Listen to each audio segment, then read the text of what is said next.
ఏడుకొండలవాడ వెంకటేశ్వర గోవింద గోవింద, ఆపద ముక్కలవాడ తిరుమలేశ్వర గోవింద గోవింద. అలా గుండె ఆకూడదని ఆ ఏడుకొండలవాడు నన్ను ఇలా పంపించాడు అంకుల్. లింగబాబు థ్యాంక్స్. ఈ తీర్థ ప్రసాదాలు స్వీకరించి రక్ష మీ చేతికి కట్టుకొని ఆనందంగా మీ ఇంటి లోపలికి వెళ్ళండి. మీ ప్రాణానికి ఏ భయం లేదు. ఇంకా నేను చూసుకుంటా. ఇంతకీ తమరెవరు బాబు? మొహం చూడకపోయినా మాటెక్కడు ఉన్నట్టుగా ఉంది. మనం సోల్మేట్స్ మాంగారు. మామగారా? కిందటి జన్మలో ఆ ఫీలింగ్ తో చెప్పాడు అనమాట. కిందటి జన్మలో ఏ బంధం ఏమో, లేకపోతే ఇంతలా వీక్ అయిపోయిన నా గుండెకి నీ మాటలు ఆక్సిజన్లు ఎందుకు పనిచేస్తాయి? ఓ పని చేసిందా? ఇలా ఫ్రీగా గాలెందుకు ఆడుతుంది? నానా, రోడ్ మీద పోయేవాడు ఎవడో వచ్చి చెప్తే నువ్వు అన్నిటికీ ఫీల్ అయిపోయి గాలి పీల్చకు.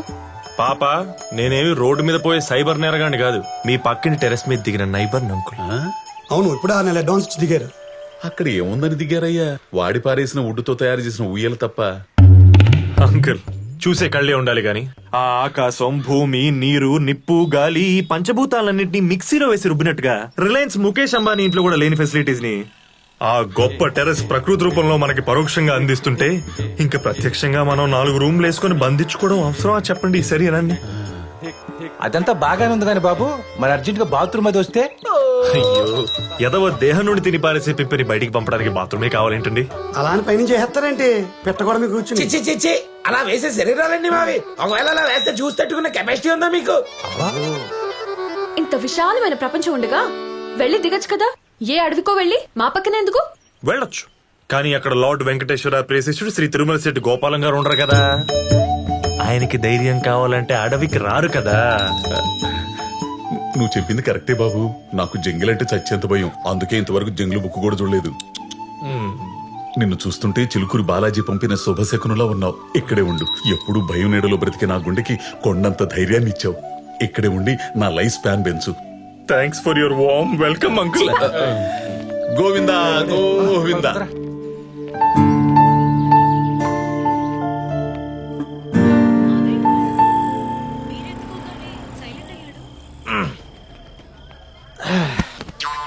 భయ్యా కొంచెం లోపల పెడతా, వస్తా. యో, రాగానే పని చెప్తావు. ఎవడరా నువ్వా? గోపాలం బామర్దిని ఫ్రమ్ నెల్లూరు కొత్త కాలువ. చూసారా అవకాశం? నెల్లూరు నుంచి వచ్చి ఎలా పెరుగుతుందో. మరే పదరేదో పనుంది కొంచెం ఇదే. బస్తా. ఓకే, బావకు తగ్గ బామ్మద్దురా. ఎల్లు ఒక 20 దోశలు తిని పడుకో. ఏంటే నువ్వు కూడాను కొంచెం మెల్లగా. నానా, నానా ఏమైంది నానా? ఏంటి మావయ్య వస్తూనే నాన్న నాలా భయపెట్టేశా? ఆ, నాకేం తెలుసు సర్పేష్ షాకులకు కూడా మెడవాల్చే స్టేజ్ లో ఉన్నాడని. అంకుల్ అంకుల్ చూడండి, నేను మీ ధైర్యాన్ని. ఆహా, నువ్వు ధైర్యం అయితే మేము భయపెట్టేవాళ్ళమా? అయినా నువ్వు ఎందుకు వచ్చావు లోపలికి? నేనే రమ్మన్నా తాటికెళ్ళి బస్సు ఎత్తడానికి. గురుగారు, ఇక్కడ అజయ్ ఘోష్ అన్న హార్ట్ పేషెంట్ నెల్లూరు నుంచి వచ్చిన వాళ్ళ బాంబర్ది పెట్టిన భయానికి కూలిపోయాడంట. మీకు గాని తెలిసేంటే? నేనేరా బుక్కా ఫకీర్.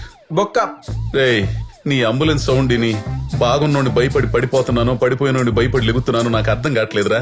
అలాగే అలాగే, కోప్పడుకో. త్వరలో కలుద్దాం. బాయ్. అంకుల్ మీరిప్పుడు ఓకేనా? అదేంటోనయ్యా, నీ చెయ్యి పడగానే గాలిగుట్టిన ట్యూబ్ లో ఫిట్ అయిపోతుంది గుండె. అది మీ గుండె కాదు అంకుల్, ఏ గుండెనా అంతే. నా చేసి స్పర్శ లాంటిది, బాగా పాజిటివ్. ఈ చేత్తో ఎవరైనా హీల్ చేశాను అనుకోండి, టక్కన లేచి కూర్చుంటారు. ఇది తొందరగా యాక్సెప్ట్ చేసి చేయందుకుంటే అందరం హ్యాపీగానే ఉంటాం. ఇలాంటి కబుర్లు పేషెంట్స్ కి చెప్తే నమ్ముతారు, మాలాంటి వాళ్ళకి చెప్తే కుమ్ముతారు. ఒరే ఒరే బేతపుడి తాడి, ఇప్పుడే గదరా భయపెట్టావు. ఆ, అంటే ఎంత డోస్ వరకు తట్టుకుంటావని ట్రైల్ వేసా. ట్రైల్ వేయడానికి నేను గ్రౌండ్ లో ఆడే క్రికెటర్ని కాదురా, గ్యాలరీలో కూర్చున్న హార్ట్ పేషెంట్ ని. కొంచెం ఆచితూ పనికి మాలోడని. అంకుల్, ఇలాంటి నెల్లూరు నుంచి వచ్చే భయాలు తట్టుకునేలా, ఏ సిక్నెస్ లేకుండా ఉండేలా మిమ్మల్ని సూపర్ ఫిట్ గా నేను తయారు చేస్తాను.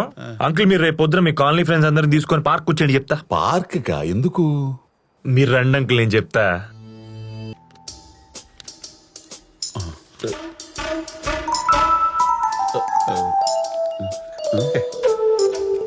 డాక్టర్ నేను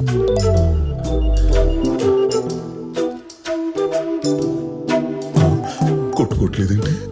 హలో, ఇది పెట్టుకోవాలి కదా.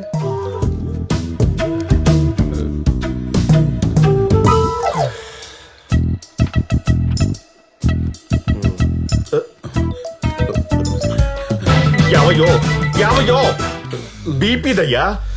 ఎక్కడ పడితే అక్కడ కట్టుకునేది కాదు.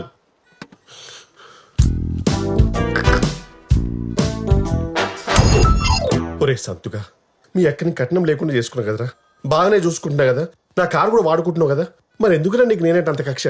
ఈ కొత్త టర్కీ కొని తెచ్చావేంట్రా? బావ నువ్వేం భయపడకు, ఆయనకు అసలు ఏ రోగం లేదని నువ్వు చెప్తే చాలు. నేను చెప్పడమేంట్రా, ఆల్రెడీ రిపోర్ట్స్ ఉన్నాయి కదా. ఉన్నా నమ్మాలి కదా, మాలాంటి మామూలు మనుషులు చెప్తే నమ్మే క్యాండిడేట్ కాదు అక్కడ. డాక్టర్ తో చెప్పించుకుని 10 లక్షలు పోగొట్టుకుంటే తప్ప ఎక్కదా బుర్రకి. అంతే కదా, ఏ పగ ప్రతీకారం కమర్షియల్ సినిమా కథలేం లేవు కదా. నీ స్టెథోస్కోప్ మీద ఒట్టు. Super sir, absolutely perfect reports. నా ప్రాక్టీస్ లో ఇంత ఫ్లాలెస్ రిపోర్ట్స్ నేను చూడలేదు. Your absolutely fine.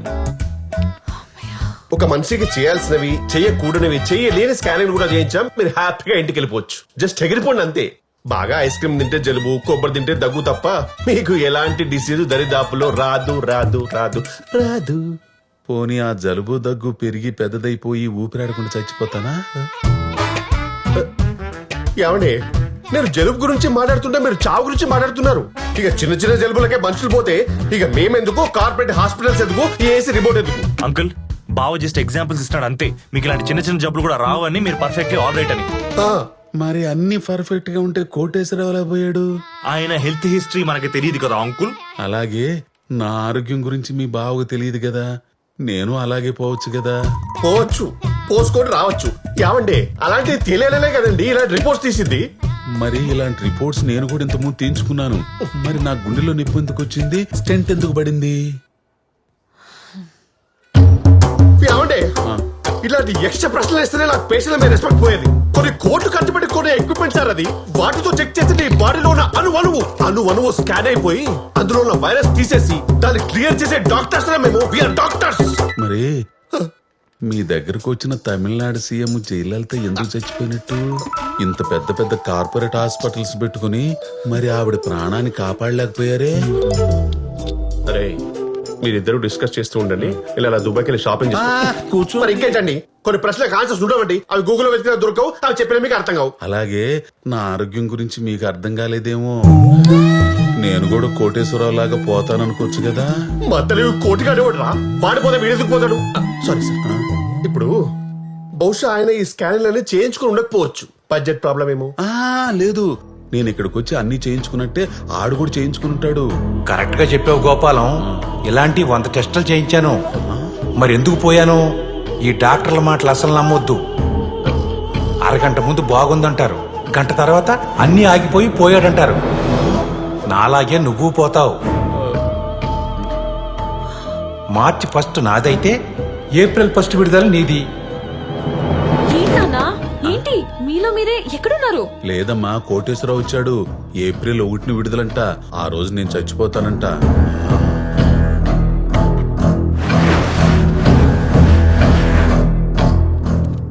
ముందు నుంచి నేను చెప్తున్నట్టు జరుగుతుంది చూసారా? కోటిగాని ఇన్సూరెన్స్ కట్టరా, పాలసీ తీసుకోరా అని 100 సార్లు అడిగాను. ఇప్పుడు ఏమైంది? బంగారం లాంటి ఆడు సాగు ₹1 లేకుండా వేస్ట్ అయిపోయింది. సార్, మీరు మాత్రం ఆడు చేసిన తప్పు చేయకండి సార్. నేను చేయనివ్వను. మీకోసం ఇన్సూరెన్స్ పేపర్లు తీసుకొచ్చాను, అర్జెంట్గా కట్టండి. లేదు కట్టనంటారా? ఏమో, తెల్లారితే సావొత్తే రావచ్చు కాదండి, వచ్చేసింది. ఏం చేస్తారు? ఆ కోటిగాడి ఫ్యామిలీకి మీ ఫ్యామిలీ కూడా రోడ్డు పడుతుంది. మరి అప్పుడేం చేస్తారు? అంటే ఏంటని మీ ఉద్దేశం? నేను ఖచ్చితంగా కోటి చెప్పినట్టే చచ్చిపోతానా?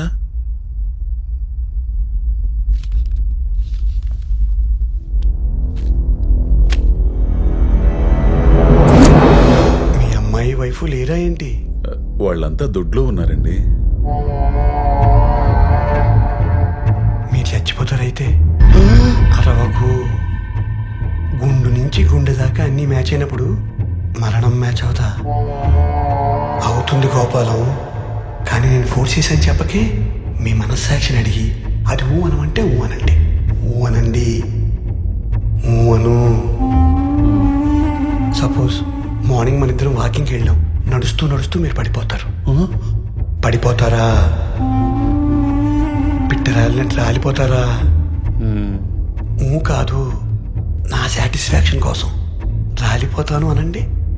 రాలిపోతాను అనండి. రాలిపోతాను. ఎక్సలెంట్. రేపు మార్నింగ్ 10 lakhs రెడీ చేసుకోండి.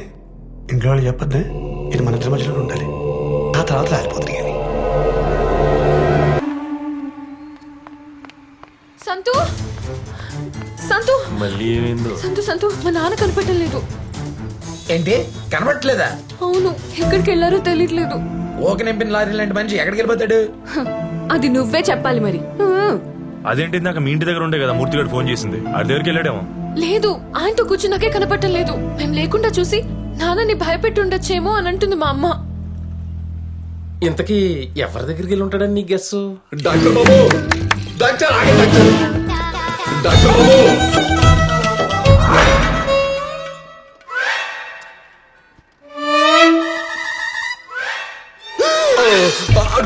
పరి పరి పరి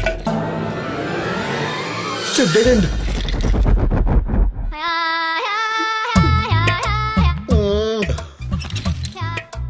డాక్టర్ బాబు, డాక్టర్ బాబు వంటలకి ఏంటయ్యా? అయినా ఎంతో మంది డాక్టర్లు ఉండగా నన్నెందుకే పట్టుకున్నావు? వాళ్ళంతా పెద్ద లఫుట్లు బాబు. వాళ్ళందరికంటే పెద్ద లఫోటే బాబు. నాకు తెలుసు, సంతోష్ మీ గురించి చాలా గొప్పగా చెప్పాడు కదా. వాడొకడు ఎప్పుడు ఎవరికి ఎక్కడ ఎలివేషన్ ఇవ్వాలో తెలియని ఎదవ ఆడుకుంది ఇప్పుడు. ఆడికి వాళ్ళందరికి చెప్పకుండా వచ్చేసాను బాబు నేను. ఎందుకు? ఎవరు లేరని చెప్పి నన్ను వేసేయడానికి విట్నెస్ లేకుండా ఆయన నా ఫోన్ ఎందుకు లాక్కున్నావు? ఇటీ ఉండని, నేను చావబోతున్నానంటే వాళ్ళెవరు నమ్మట్లేదు, అందుకని. నీకు ఏ రోగం లేదయ్యా చావడానికి, ఉన్నది ఒకటే రోగం, మాయ రోగం. ఈ రోగం గురించే ఇదే పొద్దున సంతోషం పక్కన తీసుకెళ్లి చెప్పారు కదా, నన్ను బిడ్డెక్కించండి. ఒక వారం కాదు, నెల రోజులు, నా చావు ముప్పు తప్పే వరకు, నా మాయ రోగం తగ్గేంత వరకు రోజు సెలవులు ఎక్కించండి. అవి సెలైన్లు అయ్యా, సెల్ ఫోన్ ఛార్జర్లు కాదు. ఎక్కించు. అయినా నీకేమైనా పిచ్చా మెంటలా వెర్రా? ఇదేమైనా జిమ్మా యోగా సెంటర్ చెప్పండి, ఫిట్నెస్ కోసం వచ్చి జాయిన్ అయిపోవడానికి? ఇది హాస్పిటల్ అయ్యా, హాస్పిటల్. తెలుసు, హాస్పిటల్ అని తెలుసు, అందుకే వచ్చా. మీరంతా చుట్టూ ఉంటే నేను సేఫ్ గా ఉంటానని ఫీలింగ్. ముందు జాయిన్ చేసుకుంటావా లేదు ఇప్పుడు? ఏంటి వాయిస్ లేస్తుంది? బెదిరిస్తున్నావా? బెదిరింపే, లేకపోతే మా కోటేశ్వరరావు తగిలిస్తా. కోటే ఆ ఆడొచ్చాడా? రావడం ఏంటి, నాతో పడ ఉన్నాడుగా స్ట్రెచర్ మీద. అడుగో, ఎరా కొట్టే, గట్టిగా చెప్పరా.